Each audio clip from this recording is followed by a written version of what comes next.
Hi, dear. Welcome to Virtual Visitation. How are things? Everything's great. Thanks for having me. Likewise, and thank you so much for dropping by and having this, well, I would say almost an hour conversation that's going to take place. So, Yeah. so as I was telling you earlier, that most of the time when I meet people at shows, the most that I know of them are pretty much like 5 to 10 minutes of conversations, and they're always like bite size, and every once in a while, like some of these things are ingrained in my mind, and it gets me very curious as to the person's background and their life stories and everything. Because if you realize, like when you go for shows, though, everyone comes from various backgrounds and all walks of life, and they all have, some of them have similar paths, and there are those who have very unique and interesting paths. And you're one of those people who fall in the latter category. And I've always been like intrigued about your life stories, and it's pretty fascinating as well. Like, be it like social media or even in real life, like I always find that you're one of the more conversant people in the community, and I really love the conversations that we have, because it can range from jokes and just banter to serious, full on, like serious minded stuff. Yeah. So that being said, could you just tell us the background story behind you as to your household, how you grew up, your influences, and your life as a teenager as well? Okay, well, I guess I'm pretty much a nomad because we've been moving around like different countries. Like I was born in Malaysia and then we moved back to Thailand. I'm originally from Thailand, by the way. So we moved back to Thailand after a few years. So I lived there for a bit. And then we moved to Brunei. And then from Brunei, we moved here, which was a major culture shock. I mean, Brunei and Singapore are completely different worlds, right?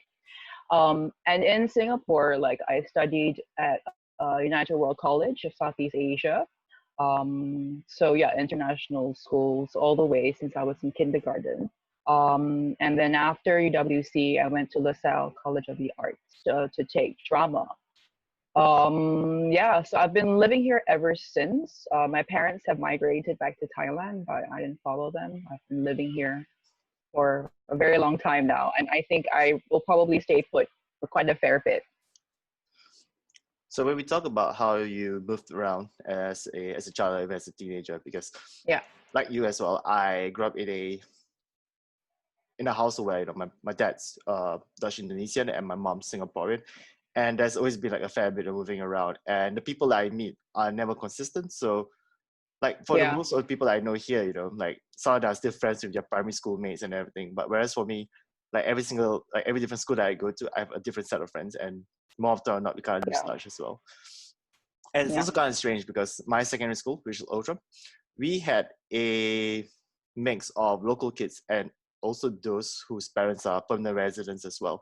And they come from yeah. countries like India, Nepal, Korea, mostly Indonesian as well. Hmm. And right at that age, I was exposed to different like customs and cultures and behaviors as well. And likewise, when I went to college, so I went to private school as well, not UWC, Yeah, unfortunately, although that'd be fun. I meet yeah. and I meet like more people, and they bring with them their own influences as well. And they're lucky because they grew up Hmm. in European countries, for example, where at the age of 12 or 13, they get to go for a first local show with their parents. Yeah, yeah, And while in school, yeah. For like while in school, what was it like, mingling with kids who are non-Singaporeans, and what was it like when you finally got exposed to um, Singaporean kids? yeah, it was like a major culture shock though. Like after I left UWC and like kind of came into like the local community, I would say, because in UWC, like we kind of live in our own international school bubble, and you pretty much just hang out with your own like schoolmates. And I don't know, it's like a completely different world altogether. Like we get, like for example, like my parents would like send me or pick me up. Like I mean, they each had like their own car, and they would always like pick me up or send me like wherever I wanted to go. And like I didn't really take like public transport, and then we would hang out at only like Holland Village or like Far East Plaza, or like if we're gonna be like if you were thinking like, oh, I'm so super local, we're gonna hang at like Ming Arcade, you know, in the basement. Yeah, like so local. Oh my God, like you know, like we're just like yeah, like trying to like be like the local kids. But it was only when I went to LaSalle that I was like exposed to a lot of like you know more local friends, and they brought me around like Singapore and stuff like that. And after I graduated from LaSalle, like I was working for like Acres, which is like a animal welfare group. And we had like this road show where we were like talking about like animal welfare and stuff like that, like you know those educational outreach programs and stuff. So that was actually the punk gig going on at NUS. Yeah, I know, punk gig at NUS. So Would have and thought. then it was a yeah, right. But yeah, but it was like, I mean, it was like a punk gig by like, you know, the local punks. They just happened to be using that space. And Acres was invited to have like a educational booth and whatever there. So I was there like selling like merch. And I was like, oh my God, I had no idea there was like a local like punk scene. I mean, I knew there was like a local music scene. I didn't know there was like a local punk scene with like the proper like mohawks and leather jackets. And I was like, oh my God, that's so cool because in UWC, I mean, I was part of the music like community in UWC as well. I was in a metal band when I was in UWC, and we would be performing like within the school, you know, or like we'd have friends from like you know Singapore American School or whatever come and watch, and just pretty much kids from other international schools who we were exposed to. So to go out and like see like there is this other like music community like in Singapore, yeah, not filled with white kids or international school kids, was like wow, this is like so cool, it's so fun. And even though I'm not a punk, like I identify as a metalhead, right? Like I'm not a punk. Like I made a lot of friends with like the punks at that time. Like we kept in touch. Um, and yeah, so then like I would just go to like a lot of the punk gigs, and from the punk gigs, I got to know some skinheads as well. Yeah, and then we got to know like some metalheads and stuff like that. But I think strangely enough, I would actually attend more punk gigs than I did metal gigs, just because of like friends. And I would help out like doing door, selling merch or whatever, or baking cakes for people's birthdays and things like that. But yeah, I mean, now I'm going to more metal gigs. I still go to like punk gigs as well and skinhead gigs as well. But yeah, I mean, my heart is always with like metal. So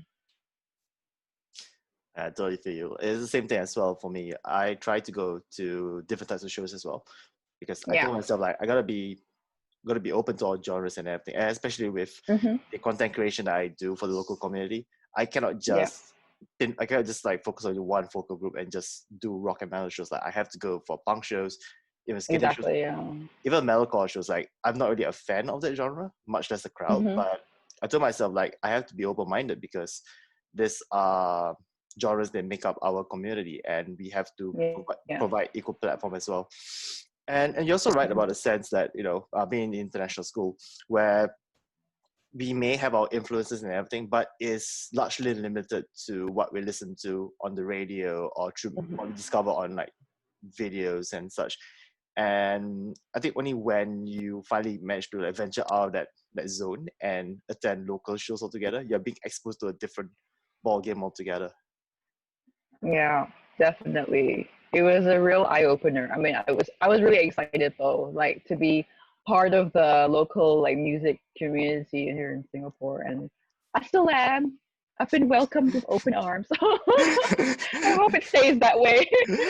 I hope so as well. Like uh, when I was a teenager as well, or when I was in college, I do go for like shows that are done by my friends in like other international schools, like Yeah, overseas family school.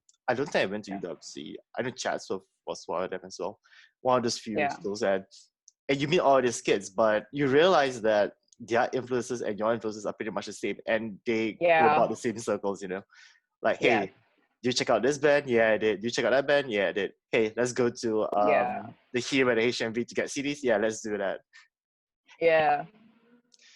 And yeah, I would say that for myself, I was not even exposed to the local music community only until like close to like the end of my national service.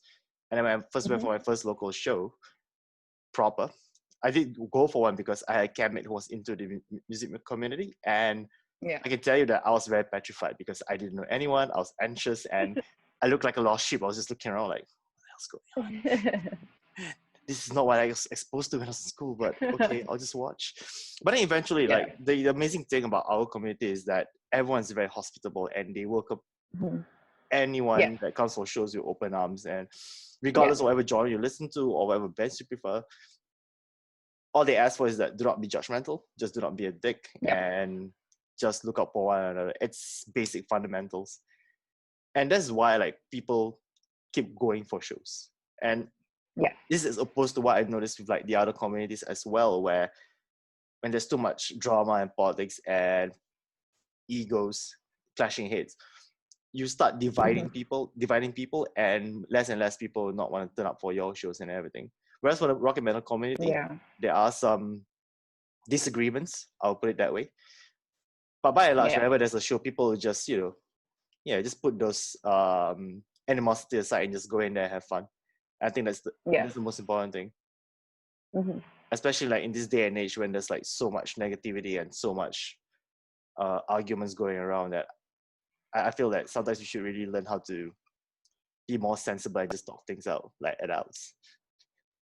Yeah, I think I've come to the age also where I'm just done with drama. Like I couldn't give a shit anymore. Like I'm just like whatever. I mean, like if people want to hate me or whatever, then so be it. Like I don't care. I have enough friends anyway, so I'm not trying to impress anybody. So, but like I said, we're just there to have fun and support the band. So who cares, right?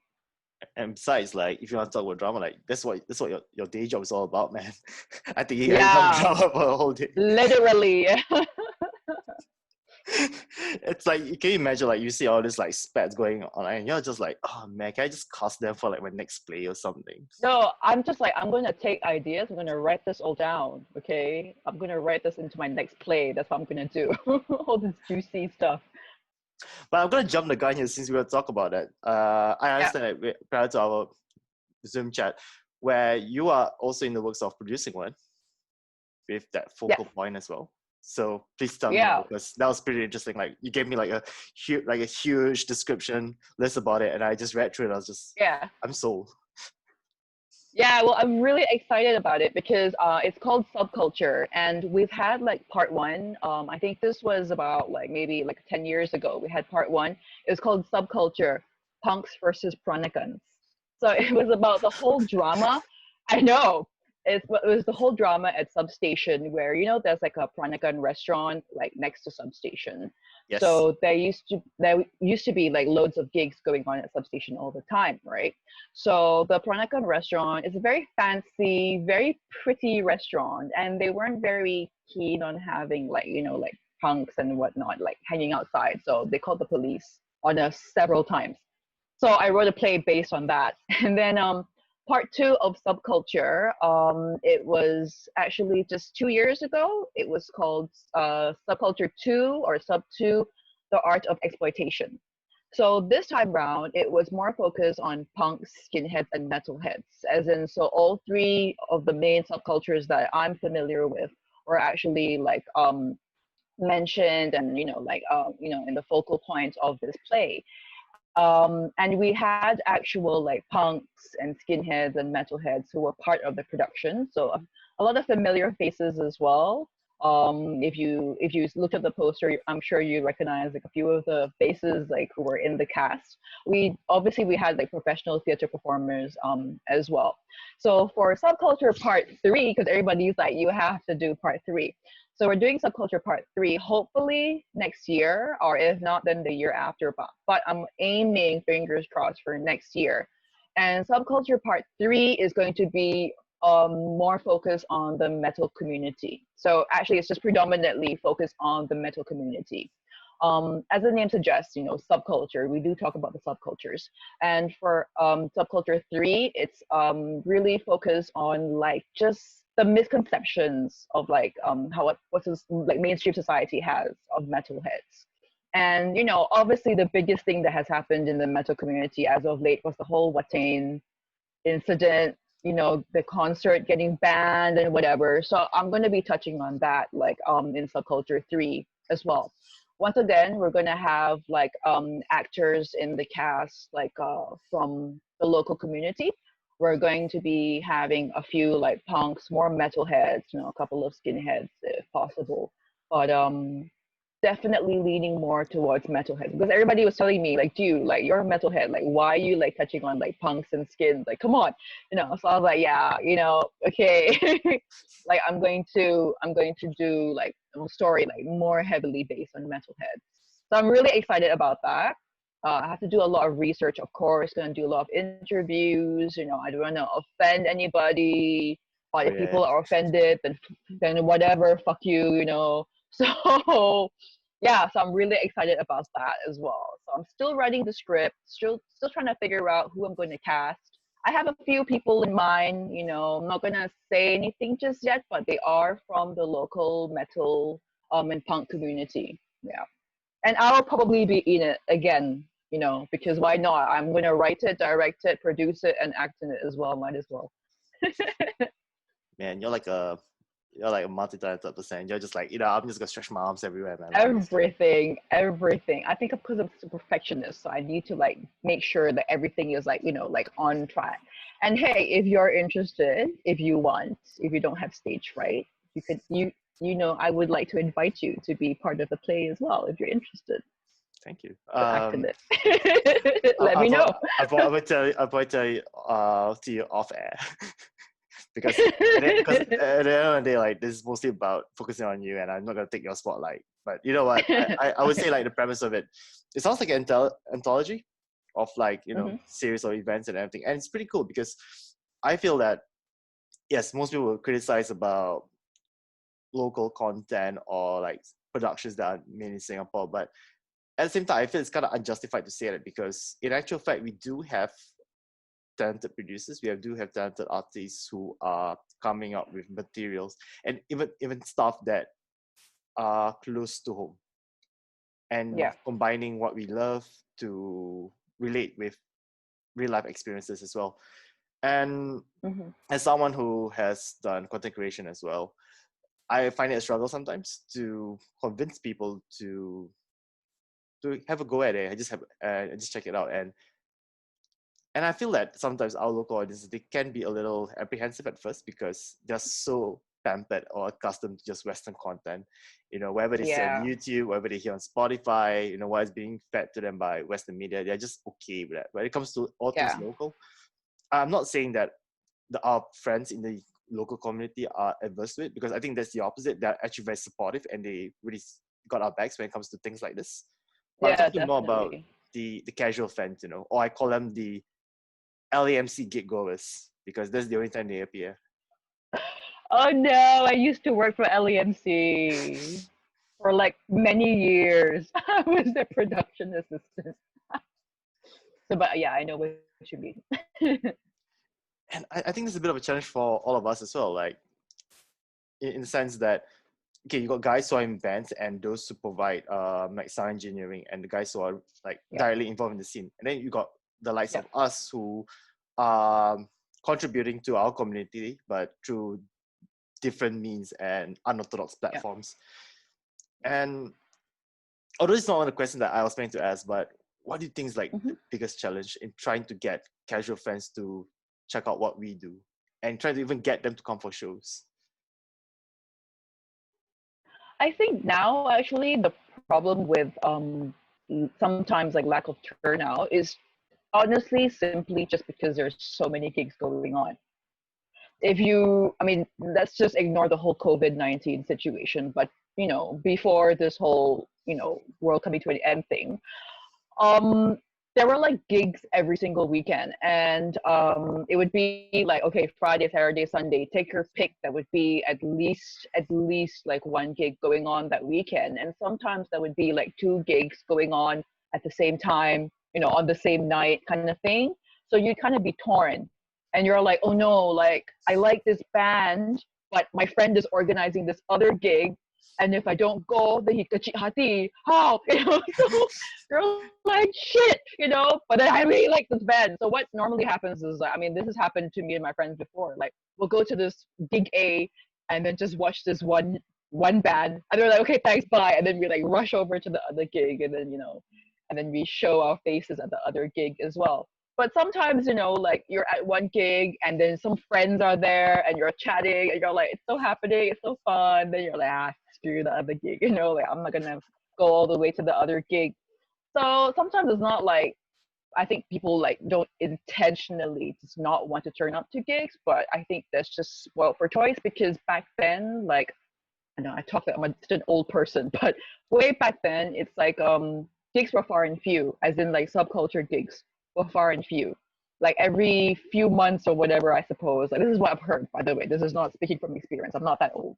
So it was like every few months or whatever, then there would be like one gig.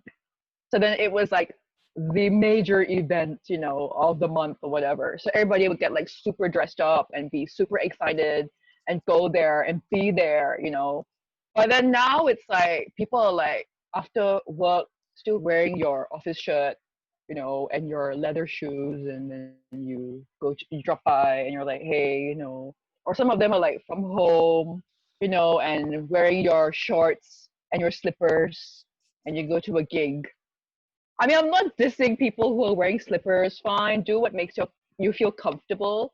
But for me, it's like I do find it a little odd sometimes when people wear slippers when they go to like subculture gigs because are you not afraid of like getting your toes like smashed or something? Because I have witnessed somebody wearing slippers to a gig, and it was like a grind, like a grindcore gig. And yeah, let's just say his feet got grinded. Okay. So yeah, so his toe was all busted, it was bleeding and everything. So I mean you have to expect that. It's gonna be kids moshing and whatever. It's gonna be crazy and then you're gonna get your toes stomped on. So but yeah, but what I mean is like, yeah, people are just like, oh, there's another gig to go to. I have to go to this gig to support my friends. And then they're just so tired from work or whatever. And they turn up in their shorts and their slippers, like, at least I'm here, right? But then back then, back in the day, they're super dressed up and it looks like wow. So yeah, I don't think it's like people don't really give a shit or whatever. I don't think it's that. I think it's really just or maybe like people grow up as well. Like a lot of them have grown up. Like we all have jobs now. Unfortunately, we have to be adults now. So we don't really have that much free time. I mean, a lot of us are married with kids even. So we have to juggle our time, family time and like gigs. Or be like me, bring your kid to the gig.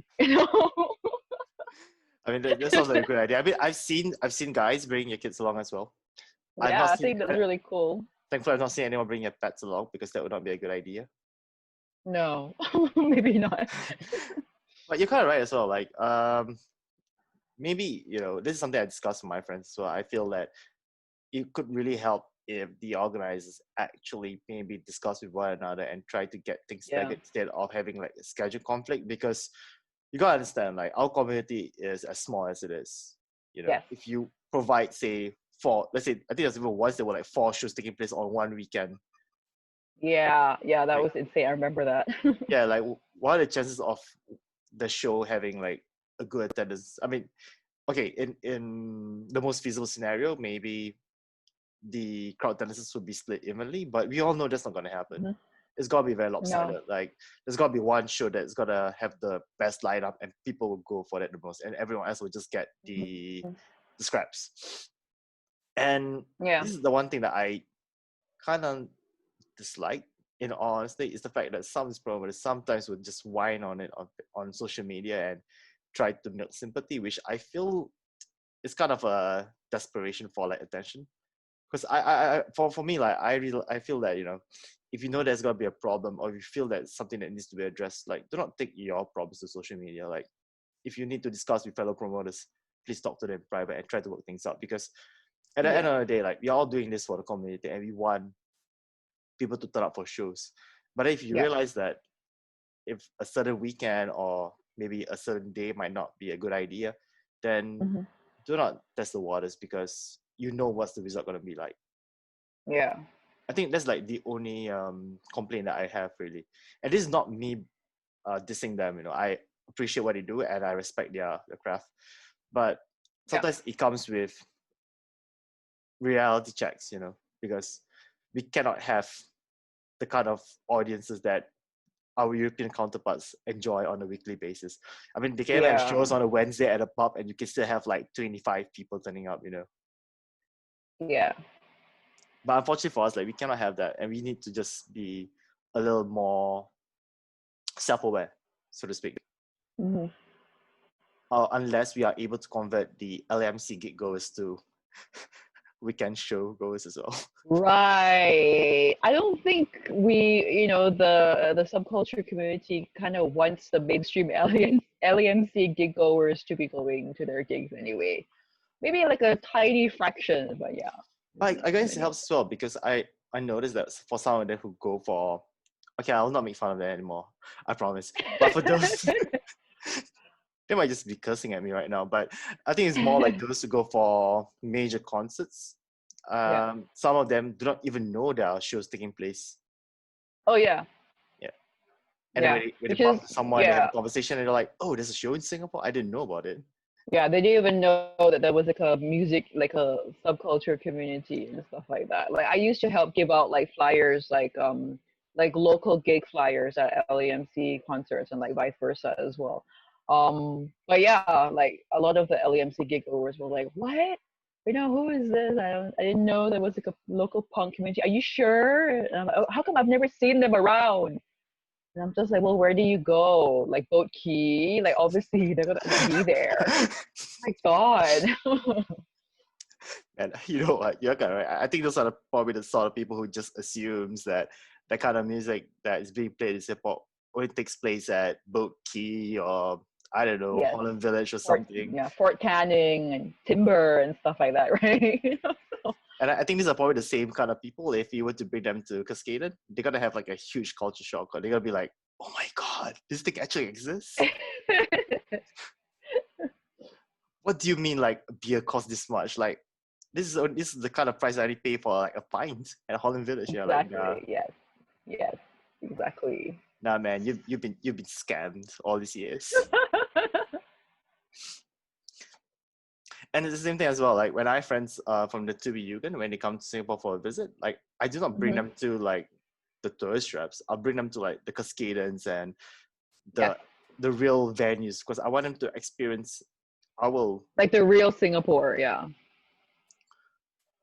and I wanted to like just assimilate and enjoy. And the funny thing is that this is what they're actually looking forward to as well because they don't want to see what they are experiencing back in Europe. They want to see something that's totally different and they want to experience the true Asian music community. And that is why I feel that our local promoters are really doing a good job as it is to draw in Yeah. Yeah. Exactly. audiences. Yeah. And it's crazy as well. Like I see how Street Noise, for example, like they bring in like great bands for shows Hmm. and even arrange for like meet and greets and everything. And it really adds to the personal touch.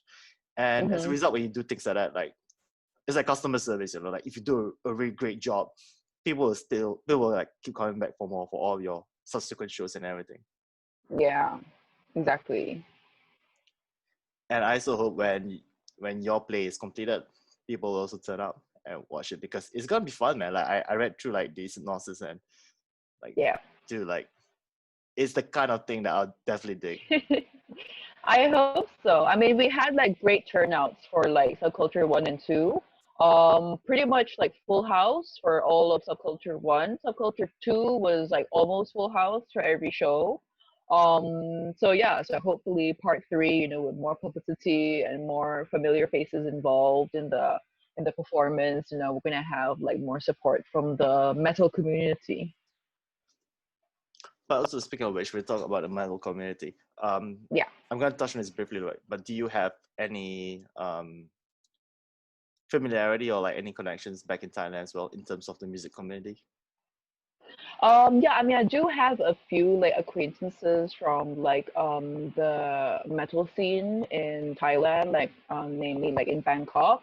I wouldn't say I'm like close friends with them or whatever, but it's just like we made friends. Like there were touring bands who performed like in Singapore, and because I'm like the only Thai girl, like Thai metalhead girl in Singapore, who they meet So every time there's like a Thai touring band, when they come and perform in Singapore and I'm there, and I'll be like, I'll go there and be like, oh hi, like talk to them in Thai, and they're like, hey, you're due, you know, like yeah, my friend told me they to look out for you. I was like, hey, I'm here, so I need car, you know, like, so we keep in touch, you know. So we're on each other's Facebook and Instagram. Like we message each other every now and then. I this might sound really odd, but I have never attended a single gig in Thailand before in my life because I've always just been, like in Singapore. So I'm hoping to be able to fly to Bangkok, like probably, next year or something once, the world is not so crazy. And yeah, and like just touch base with like all my Thai friends over there and finally attend my first ever like Thai metal gig. Like, I heard like it's like way more crazier like than the Singapore scene. I mean, obviously because Thailand's still, much bigger country as well. Yeah, so like everybody's so nice and friendly. So I mean, I'm hoping to be able to go there soon. I've heard stories about that as well because I do have a friend who lives in Thailand at the moment. She lives in Bangkok, and she Yeah. goes for some of the local shows there. She tells me like great stories about it. Unfortunately, I was planning to go to Thailand this year. It might still happen, I'm not too sure, but I'm going to Chiang Mai in December Okay. because a friend of mine is having a wedding reception. And maybe I Ah. might make a stop over to Bangkok along the way. And likewise for maybe Jakarta. Actually, Jakarta's next year for Hammer Sonic because I realized that I've never been to, any of the regional Yes. shows. Yeah.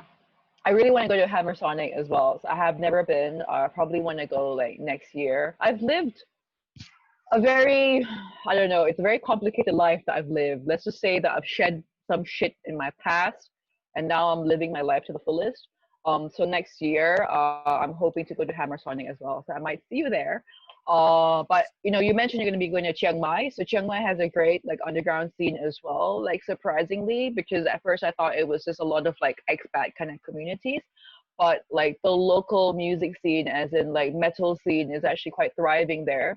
So you probably will spot like some metalheads there, and you try to find out if there's like a gig or whatever. You can check that out as well. Like surprisingly, they have that. Like my parents live in Phuket, and every year I go and visit them. But unfortunately, Phuket is like a very large Sentosa equivalent. Okay, so obviously there's no like like subculture or whatever like local music community whatsoever there. Like no. Okay, so it's super touristy. So unfortunately, there's no subcultures like there at all. So that's quite sad. So yeah, I'm not a big fan of going to Phuket. Gotcha. And the funny thing is that I'm going to Hammer Sonic with my nephew, who is not a metalhead, strangely enough, but he wants to go to Hammer Sonic because Slipknot is performing. Oh, okay, that's great. We'll all start somewhere. Yeah. You say he's not a metalhead yet. So he might be because I told him like again, I'm not gonna name the promoter in question, but I felt that the show that they're gonna do in Singapore was a tad too overpriced and it wasn't value for money at all because you're paying about $200 for just 2 or 3 bands, and when you go to Hammer Sonic, which is a 2-day festival, you're paying a fraction of that price for 2 days with a lot of bands.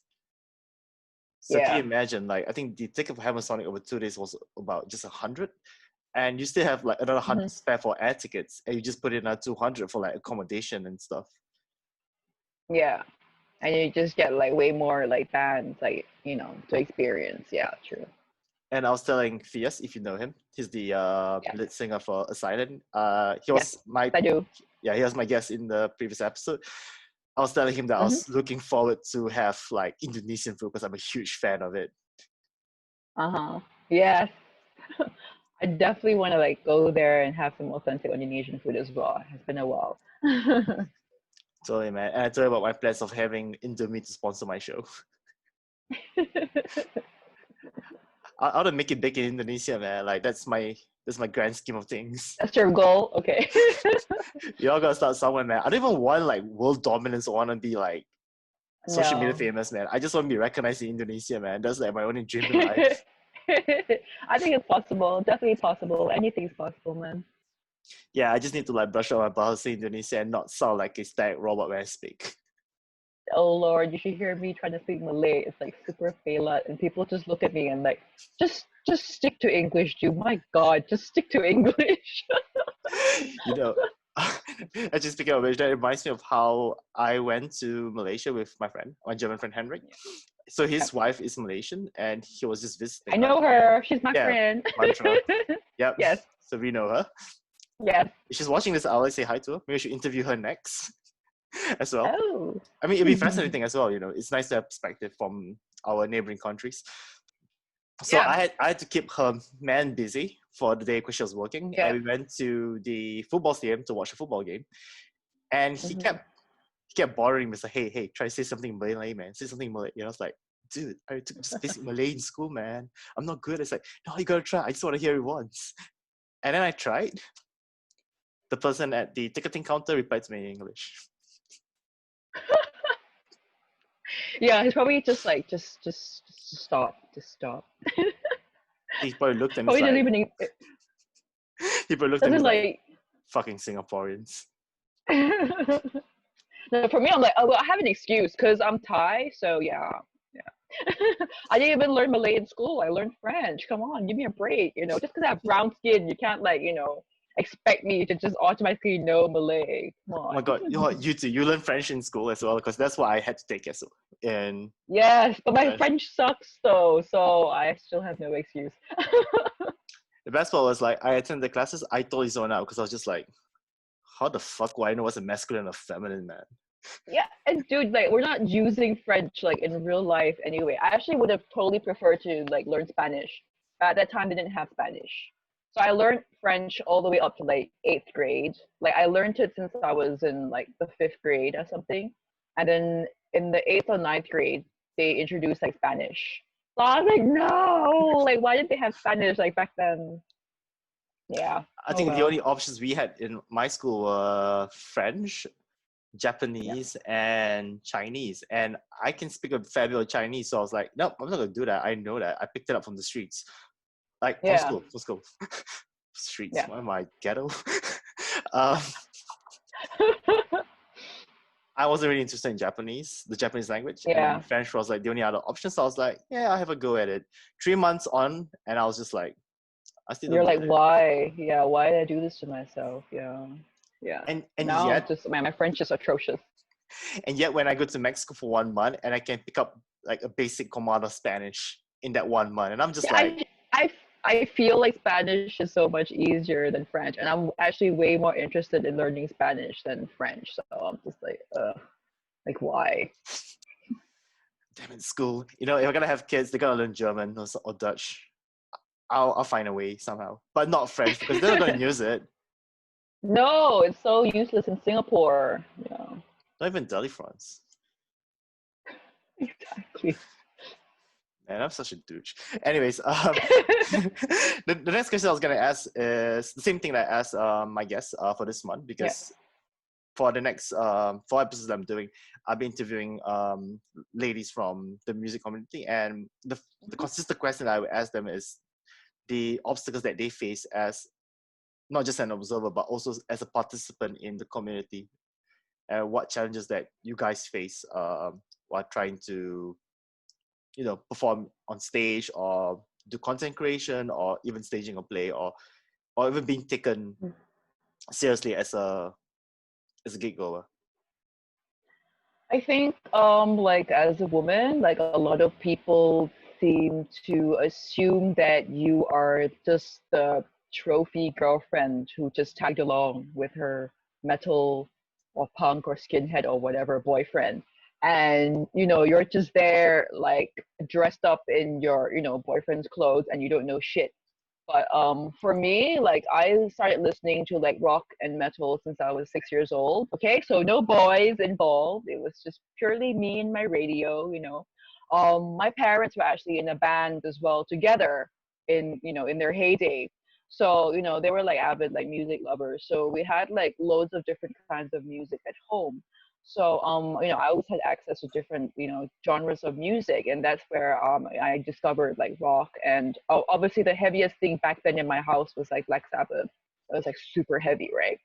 So, but from there, like I started to like explore like, more of like rock and metal music, and I was like, wow, this is actually something that I'm really into.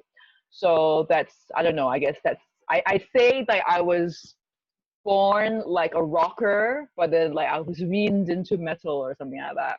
Um, so yes, I grew up. I guess I call myself a metalhead. I don't know. I don't think metalheads call themselves metalheads, but whatever.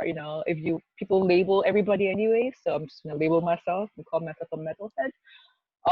Yeah, but most of the time, like when you go as a woman, when you go to a gig and you're with the guy, or maybe you're alone, like a lot of people just assume that, oh yeah, she's somebody's girlfriend and she's been dragged here and she doesn't understand the music, she doesn't like the music, she doesn't listen to the music, she's a poser or whatever, whatever, right?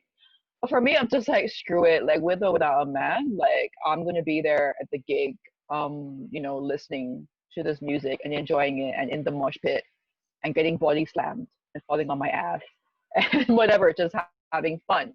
Um, I mean, like all the way I have been like dating like guys like from, well, not from the scene, but as in like, like metalheads and stuff like that. And my criteria usually is when I date a guy is like, one of the number one questions I would ask is like, what kind of music do you listen to? And if he's like, oh, I listen to jazz, I'll be like, okay, swipe, Next. or like block. No. I know it sounds so bad because people are just like, no, like what should count? It's like what's in his heart. But I don't know. For me, like I feel like music is something that it's just like extension of who you are. And it says a lot about who you are as well. So if you are somebody who cannot stand metal, like if you're a guy who just cannot stand metal, then I'm just like, Yeah, then that was the point of being with you. Like it doesn't make sense at all. I mean, likewise for me, yeah, it may sound kind of superficial, but to me, if your interests do not align with mine, then how are we gonna coexist? I mean, yeah. can you imagine like if I say, oh yeah, I'm gonna go for a show, I'm gonna hang out with my friends, and they'd be like, it's just nice Like music. what? Yeah. Or Yeah, or or the, like you wear like some metal shirt and they're like, eh, so scary. B, kabahan scary or whatever. I don't know.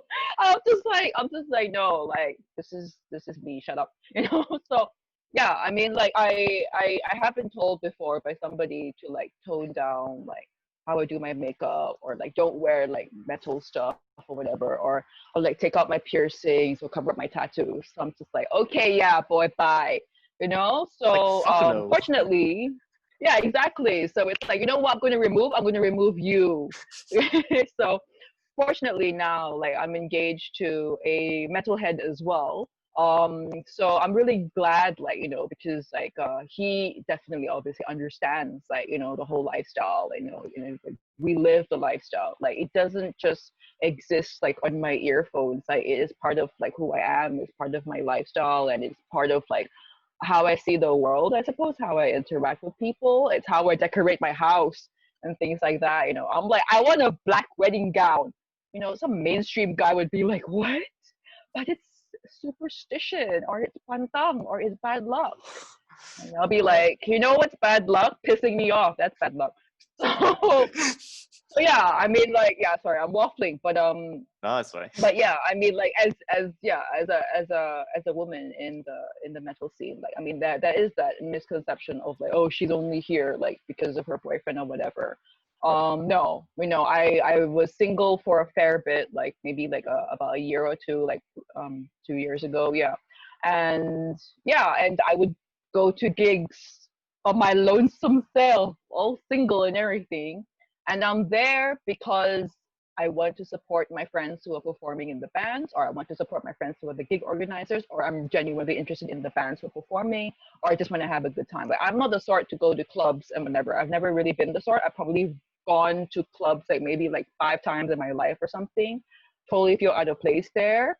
Don't like the music. I don't even drink. I don't even smoke because I'm straight edge by my lifestyle as well. So yeah, so I go to gigs to have fun, to listen to the music, to meet my friends. Yeah, so I'm there like, by my own free will. Nobody forced me to be there. Yeah, so I think that's the misconception that a lot of like women in the subcultures like face, like, oh, she's just here because she's just dragged to be here. She's not really into it. That being said, yes, I totally admit that there are some, people who are like that, who, they pop into the scene for a few months because they're dating so and so, and slowly you see them morph their clothes, and then when they break up, suddenly they're like back to mainstream, and you're like, oh well, another one bites the dust. But yeah, but it is hard, I guess, to be taken seriously in that aspect because they think that you're there for a show, you're there to look pretty, you don't even know the band, you don't even know the music or whatever. On the flip side, there's also a lot of like dirty guys who try to hit on you, and you're like, kind of girl, just headbang in peace, just leave me alone. Because like after I would go to a gig and I go home, I'd get like 10, at least 10 DMs from like different guys. Like, hey, I saw you at the gig. Tapi your face macam so garang. I macam segan not to go. And I'm just like, oh my God, do I know you? And you know what? This is something like I discussed with like, my female friends as well because, like to me, when I go for shows, and I think people realize it's like I see everyone as equals and I treat everyone the same. And at the same time, when my female friends tell me like what this guy did or like this creepy behavior of Yeah, this person, and I'm just like, that's my asshole. And I'm just like, seriously, like if they really had yeah, the balls or they had that kind of bravado, why don't they just like go straight up to you during the show and just ask you? Like that's like the most exactly. that's like the most sensible thing that you can ever do. And also like on the flip Yes. side, I've had like people saying that, I saw you at the show, you like quite attractive, but you seem so arrogant and standoffish. And I'm just like, yeah, I'm recording a show. I cannot be smiling, I guess. Because like you're on a Yeah, GoPro and just like want to get like the thing done because I'm pretty much you're OCD not about gonna it. be like recording like, hey, like a psycho. Yeah, it's just that I can go be like, hey Jarvis, look at the camera, smile. Oh my God. Like, dude, I'm doing like gig videography, man, not a wedding photo. Exactly. Yeah. But you're But kind yeah, of yeah. right. So But I would do yeah, get that. Yeah. but I agree with you as well. Like, I mean, jokes aside, where you have like this like creepy guys sliding into your DMs and just making a total fool of yourselves. Because trust me, man, like when you do that, you're just another tool. I put it that way. Yeah. Even if It's even if I worse. yeah, even if I know you, I don't give a shit because you're just a jerk. It's worse when these guys actually have girlfriends or fiancés or wives. And that's when we I'm start not calling them out. gonna I'm not gonna name anybody, but let's just say from the local community, I've been, guys who have slid in my DMs have consisted of those who have girlfriends or fiancés or wives, and that really makes me sick. That yeah, I'm like that makes me sick. I'm just like, no, like seriously, just fuck off. Like, no, I'm not gonna have anything to do with this. Yeah, let's just say I have DMs that could destroy marriages. Okay. And you know what? I noticed this on social media. You know what? They may not realize this, but when you like Yeah. something or when you comment something or you do something visibly on the internet, it is quite apparent that you are doing something that you should not be doing. Yeah. And sometimes, when, let's say, amongst my friends, they were talking about a certain individual, and I just tell them, yeah, I don't like that guy, or I think the guy's a total douchebag. They're surprised because they think, oh, but the guy's nice, like, the guy's awesome, like, he has a band. I was like, I don't give a shit about his band. Like, it's a Yeah. fucking tool. Like, he's hitting on Yeah. women, even though he has a partner. And this is like my rule of Oh thumb, my God. Yeah. Like, if you have a partner, be it a girlfriend or a wife, you Yeah. need to realize that you need to conduct yourself in an appropriate manner when you deal with, especially with the opposite sex, because the last thing you want is to create unnecessary conflict and then you just blame the lady for not understanding, because actually it's your fault because acting you're not acting like a gentleman and you're not conducting yourself in the right manner. And it kind of shows, Yeah. they may deny it, they may Exactly. try to turn the tables around and just vilify you instead, but some things, are just so obvious. And I really hope Yeah. that this is a trait that should just be eradicated altogether, because I feel like there should not be a place for such behavior in our community Yeah. whatsoever. I mean, you know what? I'm okay if you have like the newly convert boyfriend or girlfriend coming to a show just because their partner's into the scene. I'm okay with that, because to me it's like, Yeah. because you never know, like you never know, they might be Yeah, exactly. friends in return, and I'm totally Yeah. acceptable with that. Yeah. To me, that is fine. It's okay. I will not judge you. At least you're making the effort. I think that counts. But Yeah. it is just like some of this like creepy behavior that I keep seeing around like on social media in this day and age, where I feel concerned as well, because some of these people who are affected are my friends, and I feel that I should speak up for them as well, because Yeah. and I tell them like, hey, look, whatever it is, if you don't want to say it, I'll say it for you. If you want me to address it, I'll say it on your behalf, because I know it can be really Mhm. tough. It comes with like ramifications, and you know how some people are like, especially if let's say you're a female and you go to say things like that, and then guys will be like, yeah, but she behaves that way, no, yeah, no, typical like herd mentality, where Yep. like the head of the ship speaks and all the rest of the ships just follow and just like yeah, Yep. and Exactly. Yeah. but yeah, at the same time, despite all of that, the hot wash and uh, that vile behavior, I gotta say, like you have dabbled into various projects as well on top of your day job as an Mhm. theater director. For once, at some point you did manage a conform, but I'm not gonna touch on it today Yep. because we are actually gonna conclude this very soon, as well as your involvement in Poet Riot, I believe. Mhm. Yeah. Yeah, and also at the same time, this is the more interesting out of the three that I picked out, was Somtom Sisters, which is a huge departure from what you do. Like, can you imagine? Like, Yeah. I read your buzz like, yeah, theater director, and like doing the stage play, and then you're like, handling managing a band at some point. Wow, that's cool and stuff. Doing like, all right, oh, great, that's crazy, awesome stuff. Shit, man, like I want to do this even more. It's like Somtom Sisters. I'm like, what? Random. Like what? Yeah, it's as random as I am. So, like you said, like when you talk to me, there's like I can talk about everything, and it's so random, right? So sometimes sisters is literally me and my younger sister. She's my real life sister, by the way. She's my younger sister. And yeah, and sometimes it's like a Thai dish, like a savory, like papaya salad Thai dish, very popular. And we just get together and do silly videos because I'm more of the theater side. My sister's more of like TV and film side. Like she's done TV and film before, so she's more of a TV and film actor. Not actively right now, but used to back in the day. It's still something which she enjoys though. So she was actually acting in subculture too as well. Anyway, I digress. So so me and her like get together and we just do all these silly videos because at that time I was going through a really, really, really like when Sometimes Sisters was born, I was going through like a really bad point in my life. I was actually going through like a divorce at that time, and it was a really difficult period in my life. Yeah, like my ex, he was abusive, and it was basically just me and my little daughter like on the run.